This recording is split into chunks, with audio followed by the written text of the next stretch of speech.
Hi, I am Malia, Sioux Machado.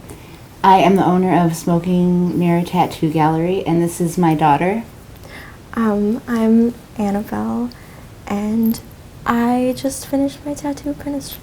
Take it from the top. 1, 2, 3, and...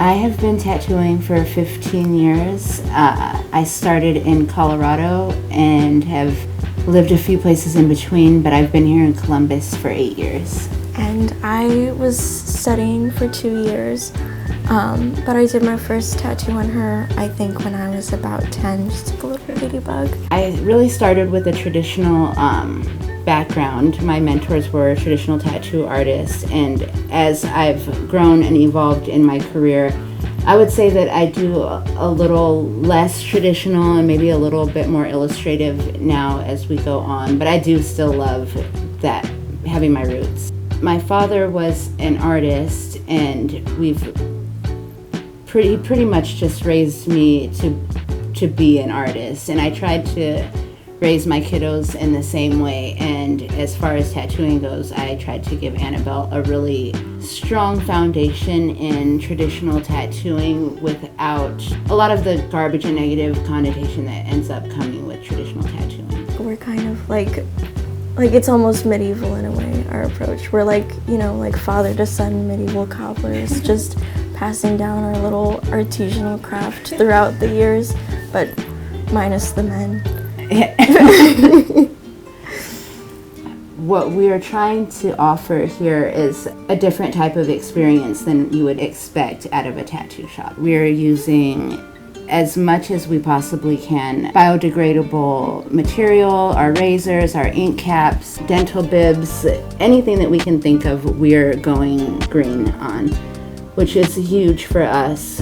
We are trying to go with a self-care type of approach and best friend energy. So when somebody comes to get tattooed, we're trying to feed you and listen to good music and indulge in what you think cool tattoos are, because that's what we're here to provide. We try to keep it human and sacred. It's like very one-on-one, it's very personal, and just as good to people as we can be, whether that's like, putting a bunch of Bactine on somebody so that we can do what we can to make it not hurt as much as it needs to, or, just emotionally, maybe, whatever we've got to do to be there for somebody. We open up around here. So we are in partnership with a small company here in town called The Birds and the Brie, and we do full and half day packages. So if you have a tattoo that's going to take 4 hours or more, we're going to feed you while you're here.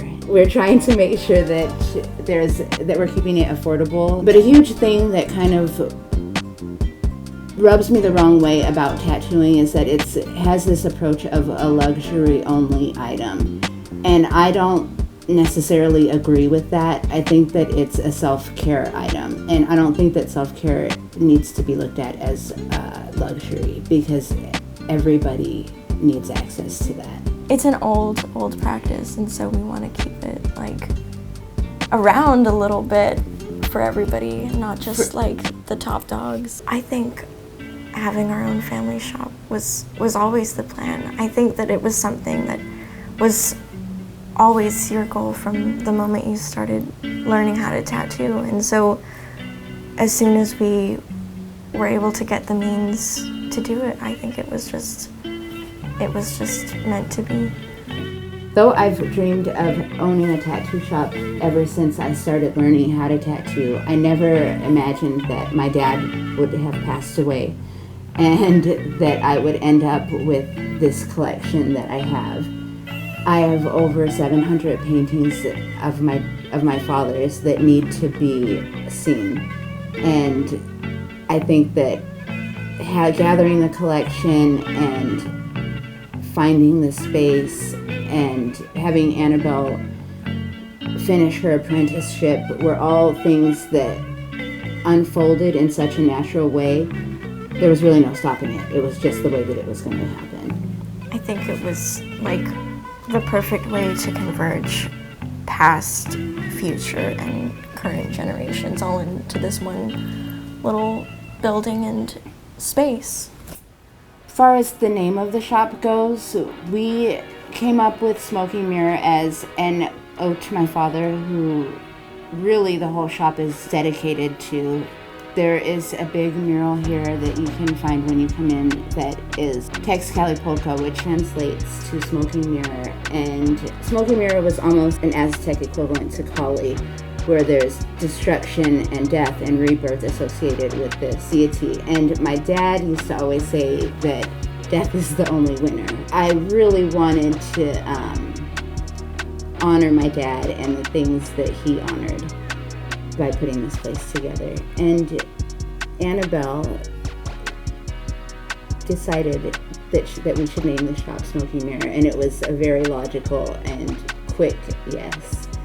It is a way to honor the death of Tony Machado, though. It's our little shrine to our family and the people that we've lost and